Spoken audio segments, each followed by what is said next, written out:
from Tampere. So this is about the Keccak instruction.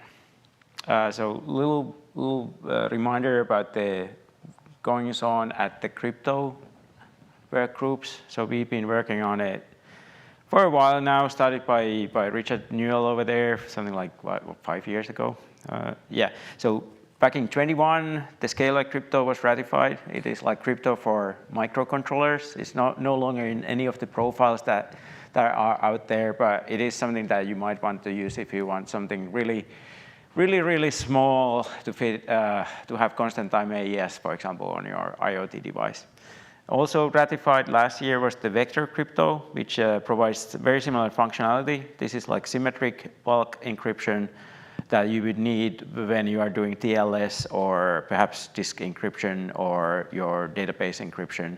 But it's all symmetric crypto, and also has parallel, so you can parallelize these operations. You can make really high performance TLS, for example, with this stuff. So this vector crypto is now in RVA 23. It is mandatory in a funny way, so it's a localized mandatory, if I was reading the language correctly. So if you're, so you can have the whole set. You can have the Chinese ciphers, SM3 and SM4, and AES and SHA-2, but I guess there are situations where you kind of can't have AES in your chip, and then you can exclude that. But some parts of it are mandatory, like the data-independent latency extension, for example. That is actually universally now mandated in the RVA 23 profile. So that is actually part of the crypto spec originally, and that is a list of scalar and vector instructions that whose latency cannot depend on the data being processed. So that is why it's sometimes called constant time. Now, okay, this is an old slide. Yeah, so we have kernel support, we have OpenSSL in there, it's going into Android platform. And so we were told that once a task group kind of has ratified instructions, you kind of drop that task group and have new task groups. So the current task groups are high assurance crypto. Richard gave a talk on Monday at the Members Day about that. That is mostly about side channel security and sort of physical security of AES at the moment. Another ongoing task group is chaired by myself, which is about post-quantum cryptography. I felt that I should like explain a little bit about like what this is about. That, you know, for example, I noticed that some people think that these standards are currently being worked on. No, it's the law, man. You know, it's these standards are actually not right now here. But the impact is pretty important, and that's why the sort of cybersecurity people at government level are worried about this, because there's a non-negligible probability that someone comes up with a quantum computer. It is only merely an engineering problem. From like physics perspective, these things can be built, and we know that the sort of algorithmic complexity of breaking, factoring, and discrete log is polynomial, which is really, really worrying. If you can build a computer that breaks these things in polynomial time, then it's a matter of scaling that quantum computer. So what we do in post-quantum is basically we do just algorithms. These run on RISC-V processors, but these are designed based on hard problems that are sort of quantum resistant. So basically hard problems that are not polynomial on a quantum computer. So that is like the basic theory. But yeah, it is a law. So a little over 2 months ago, we finally came into the final versions of the standards came out, and they were in effect immediately on that day, on August 13, and the transition period started. Also, NIST enabled testing for these things, so you can get FIPS certificates, and those who work in security know that in order to sell any kind of information security product to US government, for example, you need a FIPS certificate. So you can get that now for these algorithms. And there's a transition timeline. There's like here in the US, there's national security memorandums stating that at least US government entities and some key sectors actually need to start using this now. So this is not like a dreamy thing. This is actually the law. This is there with other security standards like that are mandatory actually if you're doing crypto. So anyway, so these are approved standards that we are focusing on this task group, not something abstract or research-wise thing. It's effectively going to replace elliptic curves and RSA in browsers and everywhere. Now, one of the things that, I mean, it's RISC, so we care about quantitative analysis. So it's good to know, this is like a slide that some people from Meta dropped in March at Real World Crypto. They say that 0.05% of CPU cycles that they are doing the classical key exchange. Now, this X25590, that's an elliptic curve key exchange, and what we need to do in the post-quantum transition is replace that with the post-quantum equivalent, which is called Kyber, or use that in conjunction with that. So actually the percentage will go up a little bit. So if you do the math, the 0.05%, that's 1/2000. So if you divide the entire electricity budget of Meta by 2000, that's the number of dollars you are paying monthly just to do key exchange, doing this crypto stuff. I don't know if they have modular nuclear reactors now for that or what they are doing, but it is a substantial cost. So as being quantitative, we want to optimize this number a little bit. So that's why this extension is being worked on. It's purely for performance and energy on this particular task that is very important for server side, because if you have a data center serving web pages, you need to do multiple of these handshakes with everyone asking for web pages. So it is actually a cost factor. And also on the other end, your Android, let's say, handset, RISC-V potentially also needs to do this handshake at their end, and it's sucking your battery power, and you want to have more battery life. So that's why we do this stuff. Anyway, so the compute impact on post-quantum is mostly in DLS and potential, because it does not affect symmetric crypto. AES is fine. So this is mostly about asymmetric crypto, meaning digital signatures and key establishment. So RSA and elliptic curve. So the nice thing about these algorithms is that are now standards is that they are actually faster quite often than RSA and elliptic curves, especially if you have vector acceleration. It's roughly the same kind of speed that you get. But we want to optimize that as well. I have a mention of the boot process, so those things like OpenTitan and Calyptra for boot, they use hash-based signatures. So Calyptra 1.0 had LMS, OpenTitan has Sphinx Plus in there, and that's all hash functions. You build asymmetric crypto from symmetric crypto. Now, so what I did, for example, this is the quantitative part. I took Kyber and Dilithium again and optimized it for vector to get a new kind of profile, like what is actually the bottleneck on a vector. The nice thing is that one part of these algorithms, because these are lattice algorithms, the sort of arithmetic part, the number theoretic part there, optimizes very nicely with vector architecture. So NTT, number theoretic transform, is a little bit like FFT. So CPU architect needs to have a nice shuffle instruction. You have butterfly operations, but there seems to be nice integer, whole integer arithmetic on 16 bits, for example, and 32 bits that I can use there. So it actually gives a very nice speed up on that thing.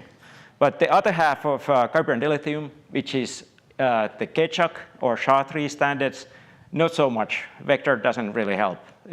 Superscalar architecture helps a lot with Keccak. So actually, this part runs typically something like, if you have a dual issue, it's almost using it to full extent.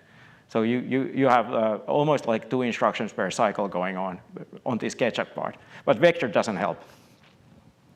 There's another paper, actually, a Chinese group did optimized software for Keccak, Kyber, and Dilithium as well on vector.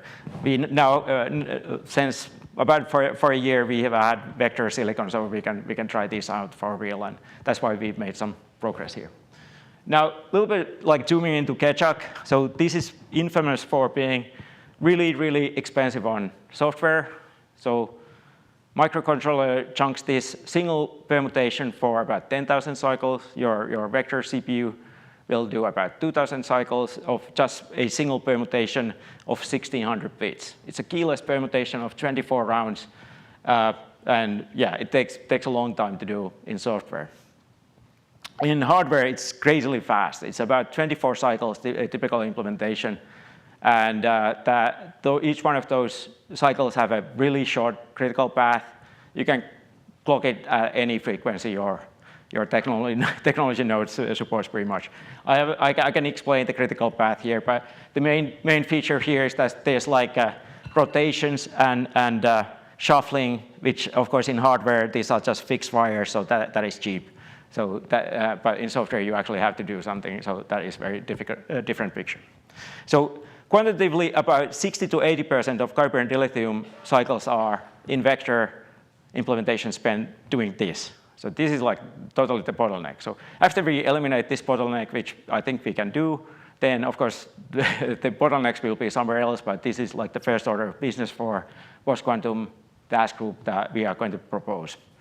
The awkward bit here is that the permutation is very large and it is difficult to factor into little instructions that would operate only on smaller amounts of data. So ARM, for example, has had this SHA-3 feature or SHA-3 helper instructions that do stuff like XOR 3 numbers together. It's like, actually that might not be even helpful at all, but they have like these sort of little helpers and not a certain type of AND operation in there that inverts something, and also with 3 inputs. I think they are getting something like 20% boost or perhaps 1/3 boost compared to not having these particular instructions. So it is not an order of magnitude. It's not sufficient in my head. So yeah, so we could actually in the already ratified vector crypto bitmap extension, we added some stuff like vector rotates, for example, which are also in bitmap, and those were specifically for SHA-3, and also a specific AND node instruction that inverse one input to AND, and that's the Chi step here. But it's not like really doing so much for it. But anyway, what we do, suppose that we have the entire Keccak permutation as a single instruction. It's always the same. So you can just like have a single instruction, do it. If there's some way to keep 1600 bits to the instruction and get 1600 bits out back to the vector registers, then we get absolutely crazy speed up on Kyber. So here, this is a MLKM example. This is the key establishment thing. The version or the parameter set that Google actually uses right now together with X25519 to do the key establishment. So a couple of lines here. Top line is the GC ISA, so that's like just taking the C code, compiling it without vector. Then we have adding just vector and bitmanip. We get about 20%. This is still the compiler doing the work. On third line is my handwritten intrinsics for entity. Now that's getting a little bit more substantial. We are 3 times faster, but then if we drop this one instruction and say that it's really fast instruction, replacing those 2000 cycles with a basically single cycle or 100 cycles, then we are all of a sudden an order of magnitude faster from the original. So that is what we want to do. So yeah, so lines 1 to 3 use a 4000 instruction Keccak, but it is actually 2000 cycles because of the way Keccak happens to be. So it is this is a dual issue type target. Anyway, so the proposal is to organize these 1600 bits into multiple vector registers. We can use LMAL to hold it. Here, this slide says that it seems that we would need VLAN to be 256 or larger because the LMAL maxes out at 8. Well, actually, Andrew Waterman says that well, you need to support VLAN 128, and that's not completely impossible, even though the state will use half of the register file, or it's going to be 12.5 128-bit registers, but you know, I think it's fine. We just need to have a new way of like expressing that we are using this even larger register group. So microarchitecturally, it's kind of weird. Of course, there's no other. Actually, correct me. There are other instructions that use very large amounts of input and output data, like the shuffle instructions with large LMAL, for example, and slides and such. But yeah, you have to kind of do this operand collector logic, access the register file, get the 1600 bits in, do your cranking operation. This is already that some vector implementation do if it's like a very simple implementation of the crypto extension. We had a 256-bit operand collector actually in this prototype implementation. So imagine a Keccak there in the middle. You do the 24 cycles and then you write back. A 1600-bit collector might sound like a really big ask, but on the other hand, it's kind of not in your pipeline. This is a special instruction sitting kind of outside the main pipelines, spending up to 100 cycles doing this thing and then writing it back. So it shouldn't like bother you much. Even if it takes 100 cycles, it is still 20 times faster than doing it in software. So yeah. So here's more rationale why this can be done. Is like we have vrgather, which is a byte shuffle instruction. For example, in this case, with LMAL, I've tested silicon that it actually takes 256 cycles to do this single instruction there. And if you and this instruction allows you to do, let's say, arbitrary shuffle of 256 bytes with indices of random 256 indices. So it needs to do this cross-accessing anyway. So there's stuff like that already in the vector standard. So one proposal, sort of microarchitecturally, what might make sense is that you have the Keccak unit in your fast shuffle slide unit. So it's the little bits and pieces about vector architectures I've seen. Quite often there seems to be a separate unit that just handles these shuffles and slides, which are in RISC-V 1.0. Now, of course, the third part of the new standards is the Sphinx Plus. So the shake variants of this hash-based signature standard are just all shake. So this gets even faster. You get, it's normally something like 95% of the time of these standards are spent on the hash function. So yeah, you get a lot faster with this. But this is mostly currently used in boot. So this is not in the TLS handshake or anything like that. Now, okay, so conclusions. Of all of the things that have been considered thus far, it seems that, yeah, we have to bite the bullet and have a Keccak instruction, even though it's microarchitecturally kind of bad, but it does give you very, very significant speed ups on that.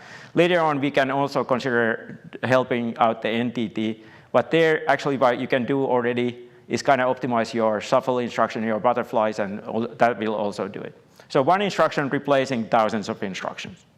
And my estimate is that, yeah, you're going to get saving that 0.05% or whatever it is. You can divide that by 3 or at least 2 with this instruction. So that's going to be the first proposal from the PQC task group. All right, I'm out of time, but I wonder if there's time for questions. No, I think we've got to transition to the next. Okay. To the next. If you've got questions, step on outside back in the entryway, and you can discuss it. Thanks for being here. All right, cheers.